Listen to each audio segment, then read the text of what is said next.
Hello বন্ধুরা, সোনাকানিয়া বাইশ মামা কামারের দোকানে তর্কাতর্কি করতেছে এবং সে একা এবং তার পাশে কেউ কথা বলার নাই। সে মহাজনের সাথে তর্ক পাইতেছে, অন্যজনের সাথে পেশাল, কিন্তু বাইশ মামাটা অতিরিক্ত পেশাল পাড়ার কারণে সে মানুষের সাথে তর্কাতর্কি করে। সবাই দেখবেন এবং এটা বাস্তব নয়, এটা এই ভিডিও।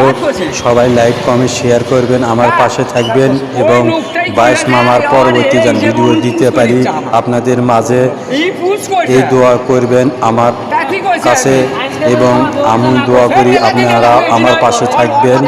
এবং দেখেন কিভাবে কথা বলতেছে বাইশ মামা, অভিনয়টা দেখলে বুঝতে পারবেন এটা বাস্তব একটা কেসাল নয় ভাইয়া, এটা একটা ভিডিও।